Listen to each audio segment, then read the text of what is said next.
ഈ ഇടയ്ക്ക് മലയാള സിനിമയിൽ ഈ OTT നല്ല സപ്പോർട്ടീവ് വരുന്നത് എനിക്ക് അല്ല അത് അങ്ങനെ അത് സപ്പോർട്ടീവാണ് അതാണെന്ന് അങ്ങനൊന്നും ഇല്ല. അതൊരു ഇൻഡസ്ട്രിയുടെ ഗ്രോത്ത്, അത് ഒരു പുതിയ എൻട്രന്റ് വരുമ്പോൾ ഉണ്ടാവുന്ന ഒരു ഫിനോമിനാണ്. ഒരു ബൂം എന്നൊന്നും പറയാൻ പറ്റില്ല. അത് വരുമ്പോൾ അവർക്ക് കുറെ കണ്ടന്റ് വേണ്ടി വരും. അപ്പൊ ചിലപ്പോൾ അഡ്വാൻസ് ആയിട്ട് വാങ്ങിക്കും. അത് അവരുടെ അതെന്തിനാണ് സബ്സ്ക്രിപ്ഷൻ ഡ്രൈവ് ചെയ്യാനായിട്ട് അല്ലേ? അവരുടെ ഇപ്പം സാറ്റ് ഓൺ ദ അതർ സൈഡ്. ഇപ്പം നമ്മൾ നോക്കുന്നു നമ്മുടെ ടാർഗറ്റ് സബ്സ്ക്രൈബേഴ്സ് എത്രയാണ്. ആ ടാർഗറ്റ് സബ്സ്ക്രൈബേഴ്സ് ഇത്ര എത്തുമ്പോൾ ഇനി നമുക്ക് എന്താണ് സബ്സ്ക്രിപ്ഷൻ ഡ്രിവൺ അല്ല, അവരുടെ സസ്റ്റൈനൻസിലേക്ക് പോകും. Sustain those customers. How to sustain those customers? Then we need lesser content. അപ്പൊ ചിലപ്പോൾ വെബ് സീരീസിലേക്ക്, എക്സ്ക്ലൂസീവ് കണ്ടന്റിലേക്ക്. ഇതൊക്കെ അവരുടെ സ്ട്രാറ്റജി ചേഞ്ച് ആണ്. നിങ്ങൾ എന്താ ഇപ്പൊ പടം വാങ്ങിക്കാത്ത നമുക്ക് പോയി ചോദിക്കാൻ പറ്റത്തില്ല. That is their strategy. That's how they run the business അല്ലേ? സസ്റ്റൈനൻസ് എന്ന് പറയുന്നത് അവരെങ്ങനെയാണ് സസ്റ്റെയിൻ ചെയ്യുക? അവരുടെ കയ്യിലായിട്ടുള്ള എക്സ്ക്ലൂസീവ് കണ്ടന്റ് വരണം. അപ്പൊ വെബ് സീരീസിലേക്ക് പോകും. അപ്പം അതും ചിലപ്പോൾ ഇവിടെ വർക്കാവുന്നില്ലെന്ന് പറയുമ്പോൾ കുറെ കൂടെ സിനിമകൾ വാങ്ങിക്കും. അപ്പൊ സ്ട്രാറ്റജി ചേഞ്ചുകൾ വന്നുകൊണ്ടേയിരിക്കും. അപ്പം നമ്മൾ മനസ്സിലാക്കേണ്ടത് അത് ചിലപ്പോൾ എല്ലാവർക്കും അത് പറ്റുന്നതല്ല. നമ്മളിപ്പം പലരുമായിട്ട് ചർച്ച, എന്താണ് അടുത്ത വർഷത്തെ പോളിസി, എന്താണ് പടങ്ങളൊക്കെ വാങ്ങിക്കും? കുറച്ചൊക്കെ വാങ്ങിക്കും, കുറച്ച് വെബ് സീരീസിലൊക്കെ പോകും, പിന്നെ കുറച്ച് PVD പേപ്പർ വ്യൂ ഒക്കെ വരും. അപ്പോൾ നമുക്ക് മനസ്സിലാവും ഇവർ എത്ര പടം വാങ്ങിക്കാൻ സാധ്യത, എന്താണ് എന്ത് ടൈപ്പാണ് വർക്കാവുന്നത് എന്ന് നമ്മൾ ചോദിക്കും. ത്രില്ലേഴ്സ് വർക്കാവുന്നുണ്ട്, കുറച്ച് humour and youth is good, അല്ലെങ്കിൽ ഫാമിലി ഓഡിയൻസിന്. അപ്പം നമ്മൾ എന്താ ചിന്തിക്കുക? നമ്മളത് ബാക്ക് ഓഫ് ദ മൈൻഡിൽ വെക്കുന്നു. അപ്പൊ അങ്ങനെ ഒരു സ്ക്രിപ്റ്റ് വരുമ്പോൾ നമ്മൾ ആലോചിക്കുന്ന ഓക്കെ ഇത് ചിലപ്പോൾ അപ്പൊ ആ ഒരു സാധനം ചിലപ്പോൾ എല്ലാവർക്കും ആ ഒരു ഇത് ഉണ്ടാവണമെന്നില്ല. Probably I have been working with these people in the past. അപ്പൊ കുറച്ച് ഫ്രണ്ട്ഷിപ്പും കൂടെ ഉണ്ടാവും. അപ്പൊ നമ്മൾ കാഷ്വൽ മീറ്റിംഗ്സിൽ പല ബോംബെ, ഞാൻ വളർന്നതും ആദ്യം ജോലി ചെയ്തവരൊക്കെ ബോംബെയിലാണ്. എൻ്റെ കൂടെ അന്ന് ജോലി ചെയ്തവരൊക്കെ ഒരു OTT ചാനൽസിലോ ടെലിവിഷൻ ചാനൽസിലോ അവിടെയൊക്കെ ഉണ്ടാവും. അപ്പൊ നമ്മൾ കാഷ്വലി എവിടെ ഇപ്പം I didn't know you are here. അവർ ചിലപ്പോൾ മലയാളം ആയിരിക്കും ഹാൻഡിൽ ചെയ്യുന്നത്, പക്ഷെ ഒരു സീനിയർ പൊസിഷനിൽ ഹിന്ദിയിൽ അപ്പം this person handles is my friend.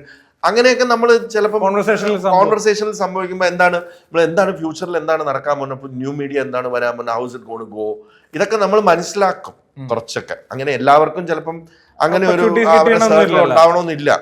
അതൊക്കെ ചിലപ്പോൾ എനിക്ക് കിട്ടുന്ന ചില ഭാഗ്യങ്ങളോ അഡ്വാൻറ്റേജോ ആയിരിക്കും, എക്സ്പീരിയൻസിന്റെ കാര്യങ്ങൾ കൊണ്ടുമായിരിക്കും.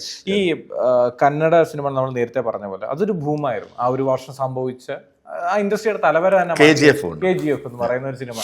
അങ്ങനെ ഒരു ഭൂം അല്ലെങ്കിൽ ആ ലെവലിലേക്ക് മാറുന്ന രീതിയിലേക്ക് മലയാള സിനിമ വന്നല്ലോ. അല്ല, ആ സിനിമയിലേക്ക് എന്ന് പറഞ്ഞാൽ നമുക്ക് അതിന്റെ അത്രയും റിസ്ക് എടുക്കാനുള്ള ഇപ്പം സ്ലോലി വരും. സ്ലോലി പാൻ സൗത്ത് സിനിമകളിലേക്കാണ് ഇപ്പം അവിടെ നിന്ന് ഉത്ഭവിച്ചെങ്കിലും KGF ഒരു പാൻ സൗത്ത്. ഇപ്പൊ ഒരുപാട് പാൻസ്, ഇപ്പം തമിഴിലും തെലുങ്കിലും നിന്നും ഒരുപാട് പാൻ സൗത്ത് സിനിമകൾ വരുന്നുണ്ട്. അതിലൊക്കെ മലയാളി താരങ്ങളും ഉണ്ട്. നമുക്ക് അങ്ങനെ ഒരു മാഗ്നറ്റിസി ഇപ്പം ഇതിനകത്തുള്ള കാരണം എന്നാ, നമ്മൾ എങ്ങനെയുള്ള സിനിമ നിർമ്മിച്ചാലും OTT എന്ന് ഒരു ചോദ്യം ചോദിക്കും, ബേസ് ലാംഗ്വേജ് ഏതാണെന്ന് ചോദിക്കും. What is the mother language? Sensor ചെയ്യുന്ന മദർ ലാംഗ്വേജ് അത് മലയാളത്തിന് അത് കൺസ്യൂം ചെയ്യാൻ പാടായിരിക്കും. അത് മലയാളം എന്ന് പറയുമ്പോഴത്തേക്ക് അത് സ്കെയിൽ കുറയുന്നുണ്ട്. അപ്പൊ അവിടെയാണ് അതിന്റെ ഒരു പ്രോബ്ലം. അതിന്റെ ബേസ് റൂട്ട് കോസ് എന്ന് പറയുന്നത്, നമ്മൾ മലയാളം ഒരു കൊച്ചു സ്റ്റേറ്റ് ആണെന്നും അവിടെ 3.5 കോടി ജനങ്ങൾക്ക് വേണ്ടിയിട്ടാണ് സിനിമ നിർമ്മിക്കുന്നതെന്നും ഉള്ള ഒരു പ്രശ്നമുണ്ട്.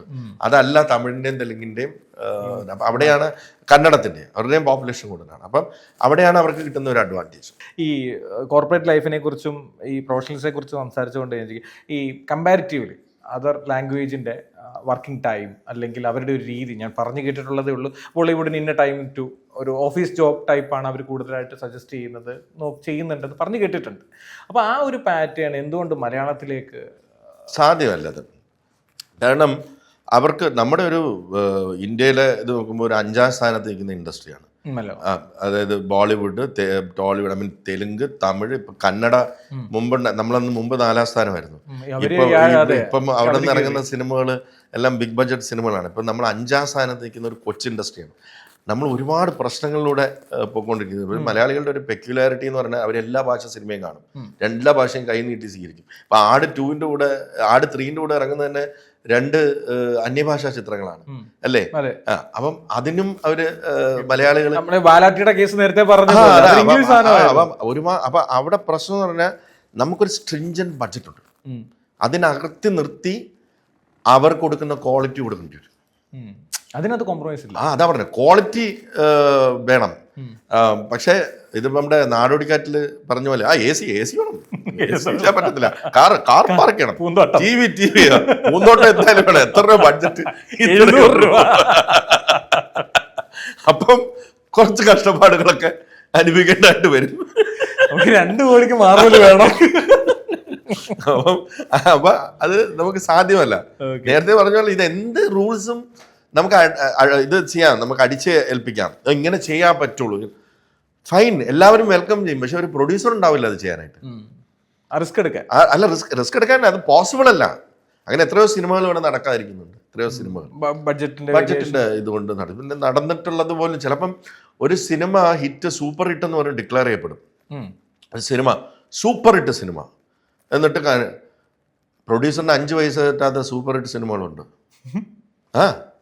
സൂപ്പർ ഹിറ്റ് ആണ്, പക്ഷേ അതായത് 10 കോടി 15 കോടി രൂപ ബോക്സ് ഓഫീസിൽ ഷെയർ വന്നു കഴിഞ്ഞാൽ സൂപ്പർ ഹിറ്റ് ആയോ? മനസ്സിലായി. 15 കോടി എന്ന് പറഞ്ഞാൽ സൂപ്പർ ഹിറ്റ് ആണ്, ഡിക്ലയർഡ് സൂപ്പർ ഹിറ്റ്. അല്ലെങ്കിൽ 20 കോടി എന്ന് പറഞ്ഞാൽ സൂപ്പർ ഹിറ്റ് ആണ്. 40 രൂപയാണ് ബഡ്ജറ്റ് എങ്കിലോ OTT റൈറ്റ്സും എല്ലാ റൈറ്റ്സും വിറ്റ് കഴിഞ്ഞാലും ചിലപ്പോൾ ബ്രേക്ക് ഈവൻ ആവില്ല, പകുതിക്ക് മേളിൽ പോലും ആവില്ല, പകുതി നഷ്ടം. അവിടെയാണ് ഈ പ്രോബ്ലം വരുന്നത്. അപ്പൊ അതാണ് പറഞ്ഞത്, മലയാള സിനിമയ്ക്ക് ഓരോ പ്രോജക്റ്റിനും ചെയ്യുന്നതിന് ഒരു ബഡ്ജറ്റ് ഉണ്ട്. ആ ബഡ്ജറ്റിനകത്ത് നിർത്തി അത് ചെയ്യാൻ പറ്റത്തുള്ളൂ. അപ്പൊ ചില നീക്കി പോക്കുകൾ മറ്റുള്ള എല്ലാവരുടെയും ചെയ്യേണ്ടതായിട്ട് വരും. ഇപ്പോഴത്തെ ഒരു പുതിയ ട്രെൻഡാണ് ഇത്ര ദിവസം കൊണ്ട് ഇത്ര കളക്ഷൻ കയറി, 50 കയറി, 100 കയറി, ഇങ്ങനെ വൈഡ് റിലീസിൽ അങ്ങനെ വരാറുണ്ട്. വൈഡ് റിലീസിൽ ഭാഗം കൂടിയായിരിക്കും. പക്ഷെ അതിനകത്തൊരു സത്യസന്ധത ഇല്ല എന്നുള്ളതല്ലേ പറയുന്നതിനകത്ത്. മാർക്കറ്റിംഗ് ടൂളായിട്ട് യൂസ് ചെയ്യുന്നതാണ് അത്. നമുക്കിപ്പം നിങ്ങൾ അങ്ങനെ ചെയ്യാൻ പാടില്ല എന്ന് പറയാൻ പറ്റില്ല. ഓരോരുത്തർക്കും ഓരോ മാർക്കറ്റിംഗ് ടൂൾ, നമ്മളത് ചെയ്യാറില്ല. അത് അപ്പം നമ്മൾ അത് ചിലപ്പം അവർക്ക് തോന്നിയാൽ ഇങ്ങനെ. പക്ഷേ എൻഡ് ഓഫ് ദ ഡേ മലയാളികൾ ഭയങ്കര സെൻസിബിളാണ്, ഓഡിയൻസ്. അവർക്കറിയാം ഒരു പടം. അവർ ബുക്ക് മൈ ഷോ തുറന്ന് തന്നെ ഇന്നത്തെ കളക്ഷൻ കാൽക്കുലേറ്റ് ചെയ്ത് തരും. ഒരു ടെക്നോളജിയും വേണ്ട. അവർ അസ്യൂം ചെയ്ത് ബാക്കി ഇങ്ങനെ ആയിരിക്കും അങ്ങനെ ആയിരിക്കും എന്നുകൊണ്ട് ഞാനൊക്കെ ഞെട്ടിപ്പോയിട്ടുണ്ട്. ചില കണക്കുകൾ ഈ പിള്ളേർ ഇടുന്നത് ഭയങ്കര കറക്റ്റാ. ചേട്ടാ എനിക്ക് വരും മെസ്സേജ്, ചേട്ടാ ഇന്നലെ ഇത്രയല്ലേ ഷെയർ വന്നത്. ഇതെങ്ങനെ മനസ്സിലായി? ടിക്കറ്റ് വെച്ചിട്ട് അവർ ടിക്കറ്റ് ഇത് വെച്ച് അവര് കണക്കെടുക്കും. ആ കണക്കില് ഒരുപാട് സയൻസ് ഉണ്ട്. അതിന്റെ കൂടെ കുറച്ച് ഇതും കൂടെ ഇട്ട് കഴിയുമ്പോൾ ബാക്കിയുള്ള തിയേറ്റേഴ്സിന്റെ കിട്ടും. മോറലെസ് കറക്റ്റ് ആയിരിക്കും. അവരോടാണ് അവരോടാണ് നമ്മൾ ഈ കണക്കുമായിട്ട് പോകുന്നത്. Don't under estimate the power of A common audience.